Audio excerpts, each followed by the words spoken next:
Charlotte, North Carolina. Billy, the Star Child Star. And in the blue corner at 242 pounds from Amarillo, Texas, Buckley Christopher George Robley III. The Colonel is back as Billy Starr's introduced, and then Colonel Buck Robley, who with that familiar yellow shirt saying nobody calls me yellow. Here's Bill Watts to tell us about it. Well, boy, Bears, could it be that Superdome fever is hit again? It seems like Mid-South at tremendous intensity always takes over as people vie for positions on the Superdome. Saturday, July the 18th.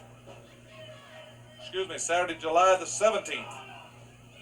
Have a big event in Tulsa, Oklahoma at the Assembly Center on the 18th, on Sunday the 18th. Buck Robley back. Tom Jones is back to team with Ernie Ladd against the one-man gang and the Grappler. You recall last week, the one-man gang and the Assassin were scheduled to wrestle Tony Torres and Mike Hudspeth, and Ernie Ladd and the Junkyard Dog had taken their contract and came in and tried to get the Assassin and the one-man gang to wrestle them, and they vacated the premises and refused. So this week, Ernie Ladd's got Tom Jones against the one-man gang and the Grappler. If we have airtime left, that's our next standby situation.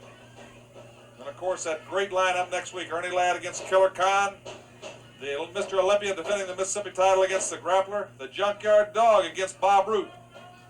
Ooh, I don't know if I want to be in Bob Root's shoes. That's three big main events anywhere, Bill, anywhere. And you'll see it right here on Mid-South Wrestling. You'll see the Colonel here, too, and what he knows best. Colonel Buck Robley, who admittedly says that he is one of the schemingest individuals, a rotten individual. He's very proud of it. Nobody calls me yellow.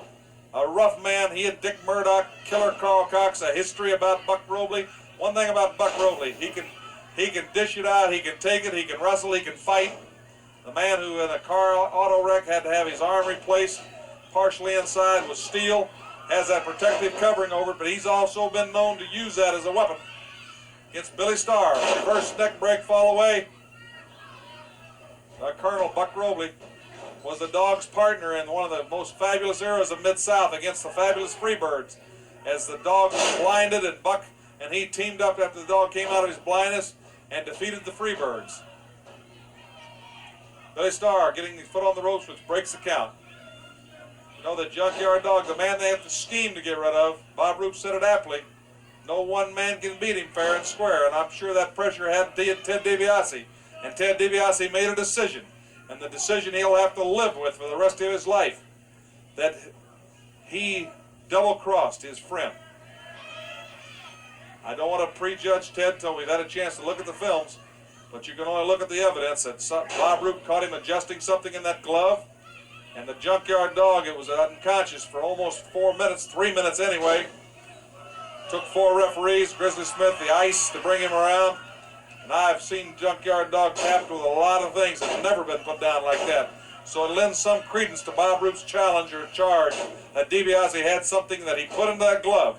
And of course the Dog walked out like a lamb to the slaughter, never dreaming that DiBiase would try something like that. He walked out totally unarmed, jaw exposed, protecting his legs in a wrestling maneuver, and instead got tapped on the jaw and knocked unconscious. And Ted DiBiase won the North American title. We've seen that North American title do strange things to a lot of people. Look what it did to Paul Orndorff. It controlled his life, became a passion that destroyed him. I certainly hope Ted DiBiase... Sleeper hole, Buck Robley! Buck Robley, a master of many holes. Billy Starr feeling the Colonel's... Look at the Colonel laugh. He knows he has it.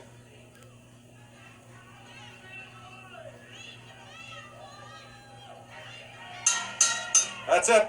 That's it. Buck Robley the winner. We still have time for Big Ernie Ladd and Tom Jones against one-man gang in the Grappler after this word from Mid-South Wrestling.